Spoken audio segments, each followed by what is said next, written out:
oduu teenya jalqabaatiin guyyaa tokko dura helikoophtarri kufeenii du'eeraa kan jedhame itti aanaan muumicha ministeera Itoophiyaa Jimmatti badhaafaman. Obbo Tamasgan Xuruunaa miidiyaaleen jaraa du'eeraa jechuun erga bal'inaan gabaasanii booda har'a Jimmatti badhaasni kennameef. Bal'inaan dhageessu.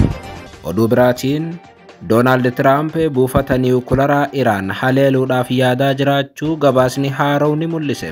Gama biraatiin Ameerikaan xiyyaarota waraanaa gurguddaa gara baha giddu galeessaatti dabalataan ergite. Walwaraansi Iraanii fi Israa'el jidduutti deemaa jiru hammaachaa wayita dhufetti Iraan ammoo haleellaa cimaa raawwatteen har'a qofa namoonni 160 miidhamanii akka hospitaala seenan gooteetti. Waraana Israa'elii fi Iraan jabaatee akkasumas ammoo balaaleffannaa hamaa pirezidaantii Turkii Erdogan irraa dhagahame bal'inaan dhageessu. Oduu biraatiin dhaabbileen barnoota olaanoo 85 ol sirna barnootaa keessaa akka bahan godhamaa jiraachuu abbaan taayitaa barnootaaf leenjii Itoophiyaa beeksise. Akkamiin gabaasa guutuu dhageessu. Oduu biraatiin Daarektarri olaanaan OMN dhimma Itiyoo Silsaa irratti deebii kenneen maxxansa ganama har'aa ani sheer hin goone jedhan. Gaazexeessaa Dajanee Guutamaa waa'ee miidiyaa faannoo sheer godhuu irratti deebii cimaa kenne qaba. Bal'inaan dhageessu. Akka mooltan daawwattootaaf hordoftoota Anolee Global Media oduuf odeeffannoo keenya galgala kanaa qabannee dhufneeti jirra. Odeeffannoo keenya ijoo isaan madhageessan guutuu isaa isin biraan geenya. Haga xumuraa sagantaa keenyatti dhaggeeffachuun yaada qabdan gara koomentiitiin nuuf barreessaa. Viidiyoon keenya namoota hedduu biraa akka dhaqqabuuf immoo like, share, subscribe godhuun dagatinaa isiniin jenna. Kallattumaan gara gabaasa bal'aattiin isin qajeelcha. Oduu teenya jalqabaatiin guyyaa tokko dura helikoophtarri kufeenii du'eeraa kan jedhame itti aanaan muumicha ministeera Itoophiyaa Jimmatti badhaafaman. Haaluma kanaan ministeerri muummee itti aanaa Itoophiyaa obbo Tamasgan Xuruunaatiif uummata godina Jimmaa irraa kennaan kabajaa kennamuu fi miidiyaaleen mootummaa gabaasan. Kennaan kunis teessoo Jimmaa Abbaa Jiffaar luka 3 qabdu yoo ta'u, kunis nageenya jaalalaaf tokkummaa ibsuu fi jedhame. Biyya waraanaan daddaaqamaa jirtu keessatti teessoon nagaa dirqamamoo kan jedhu gaafii biraa ta'us qondaaltonni bilchiginnaa haala kanaan yoo kennaa waliif kennan haaroo miti. Gama biraatiin gaachannilleen karaa bulchaa godina Jimmaa obbo Tijjaanii Naasiriin muumicha ministeeraa kanaaf kennamee jira jedhame. Obbo Tamasgan Xuruunaa simannaa irraa kaasee jaalalaaf kabaja uummanni Jimmaa isaaniif agarsiisaa jirutti hedduu kan gammadan ta'uu ibsuun kennaa kabajaa taasifameef kanas galateeffatanii jiru jedhame. Bulchaan kun ganama har'aa ture godina Jimmaatti kan imalan. Obbo Tamasgan Xuruunaa kennaan kennameefii jira oduun jedhu kan dhaga'ame guyyaa tokko dura erga helikoophtarri kufeenii booda ture. Naannoo Amaaraa Gorgoraatti helikoophtarri isaanii rakkoo teeknikaa mudateen akka miidhame gabaasaaleen bahaa turan.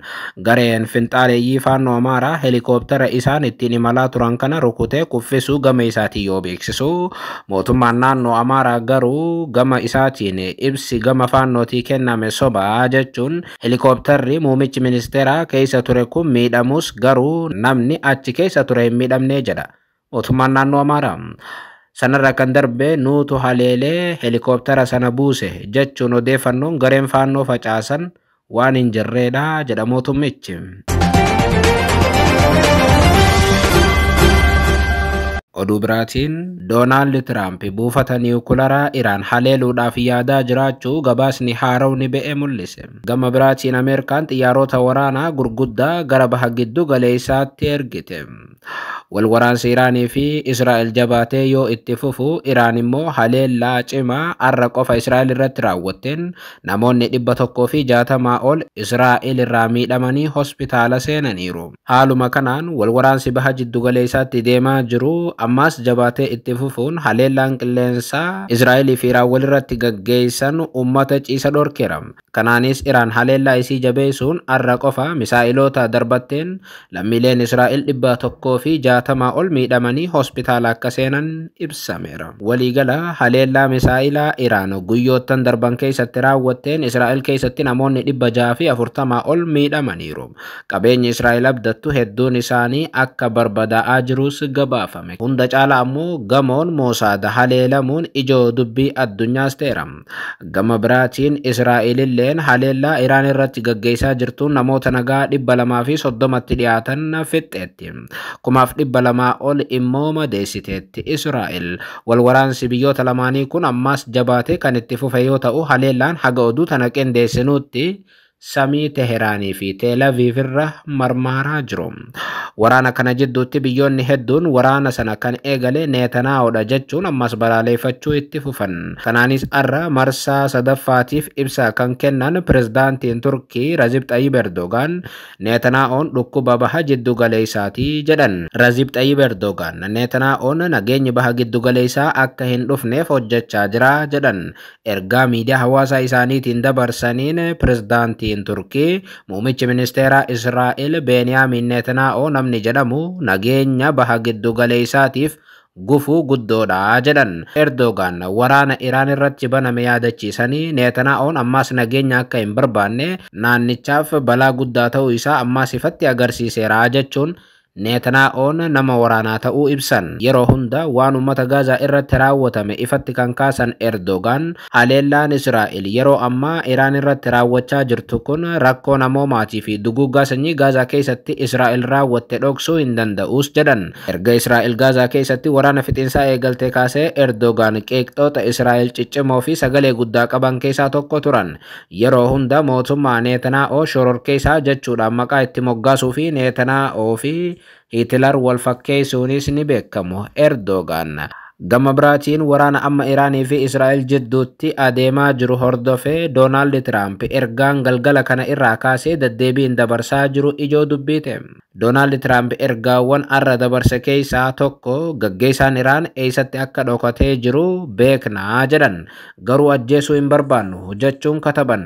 Donald Trump gaggeessaan Iraan Ayatollah Ali Khamenei bakka inni jiru tolchinee beeknaa garuu ajjeesuudhaaf fedhii hin qabnu jedhan. Salphaatti xiyyeeffannoo keenya keessa jirta garuu ammoo homtu sitti hin bu'u jechuun miidiyaa hawaasaa isaa gubbaatti barreessan. Itti dabaluudhaanis garuu ammoo misaa'illi lammiilee nagaatti yookaan loltoota Ameerikaatti akka dhuka'u hin feenu baay'ee obsa fixachaa jirra jechuun dhimma kanarratti xiyyeeffannoo waan kennitaniif galatooma jedhan Tiraamp barreeffama Tiruus irratti barreessaniin.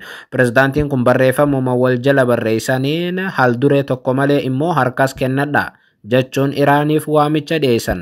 Tiraamp ergaa har'a maxxanseen qilleensa Iraan guutummaatti to'anneerra olaantummaa achirratti qabnaa erga jedhanii booda ture kana kan dubbatan. Amma immoo oduu haarawaa dhagaameen Ameerikaan xiyyaarota waraanaa ishee gara baha jiddu galeessaatti geessaa jirti jedhame. Maddi oduu Reuters qondaaltota Ameerikaa lama wabeeffachuun akka gabaasetti Pentagon dooniiwwan xiyyaarota waraanaa baatan gara baha giddu galeessaatti ergaa jiru. Kunis Israa'elii fi Iraan jidduutti lolli gaggeeffamaa jiru hammaachuu hordofeeti. Qondaalli Ameerikaa tokko Reutersitti akka himanitti Ameerikaan xiyyaarota waraanaa ishee ammayyaawaadha jedhaman kanneen akka F-16, F-22 akkasumas ammoo F-35 kan jedhaman bobbaafteetti. Ameerikaan waraana Iraanii fi Israa'el jidduutti gaggeeffamu kanarratti kallattiin hirmaachuu dandeessi sodaan jedhu duraanuu samii tuqeera. Oduudhuma wal jala bahee fi ammuma CNN baaseen immoo Trump yaada isaa gara meeshaa waraanaa Ameerikaa fayyadamuudhaan buufata niwukilaraa Iraan haleeluutti jijjiirrachaa akka jiru ibsame. Pirezidaantiin Ameerikaa Donald Trump yaada meeshaalee waraanaa Ameerikaa fayyadamuun buufata niwukilaraa Iraan rukutuu hawwaa jira jedha.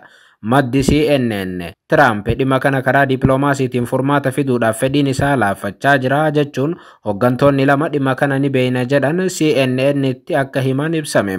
Maddi odeeffannoo kun akka jedhutti yaada haarawaa kanaan Trump gara waraana jajjabaatti deemaa jiru. Ta'us garuu balbala dippiloomaasii ammallee Trump guutuu hin cufne garuu ilaalchi isaa rakkoon kun karaa nagaatiin hiikkata kan jedhu badaa jira jedha. Maddeen dippiloomaasii CNN dubbisan. Tiraamp amma karoorriif kaayyoon isaa guutummaatti jijjiirame abjuu buufata niwukilaraa Iraan haleeluu akka qabu ibsame. Tarii xiyyaarota amma gama baha giddugaleessaatti ergaa jiru kanaaf ta'innaa laata kan jedhu gaaffii namoota hedduuti.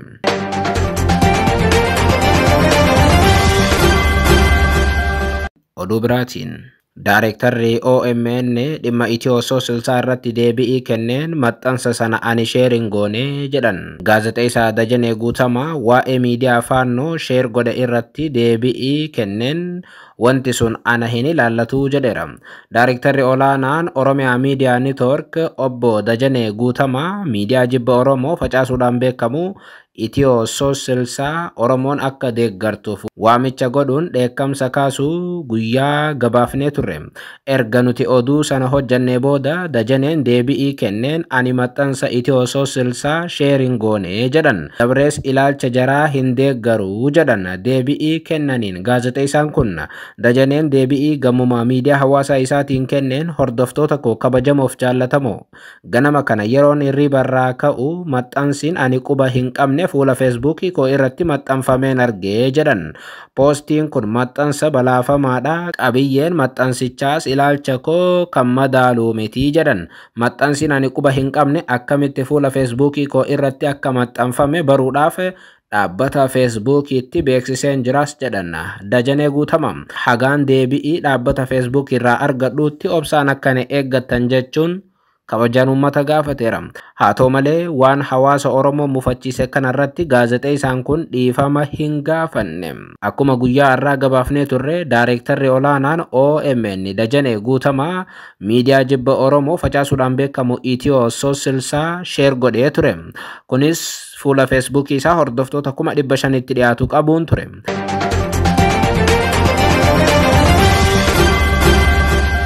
Oduu biraatiin dhaabbileen barnoota olaanoo 85 sirna barnootaa keessaa akka ba'an godhamaa jiraachuu abbaan taayitaa barnootaaf leenjii Itoophiyaa beeksise.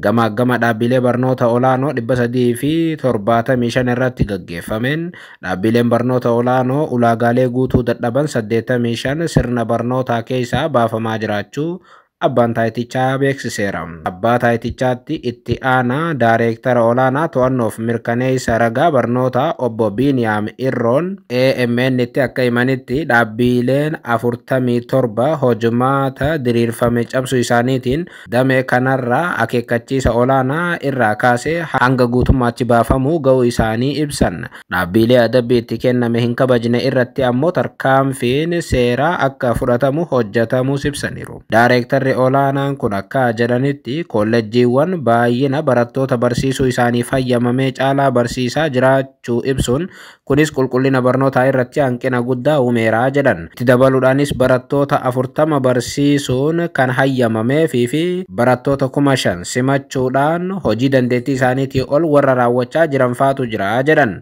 Hoogganaan dhaabbatichaas sanadoonni barnootaa seeraan alaa gara dhaabbatichaatti fidamaa akka jiran eeruun amma garuu rakkoolee kunneen akka hin uumamneef dammaqinaan hojjetamaa jira jedhan.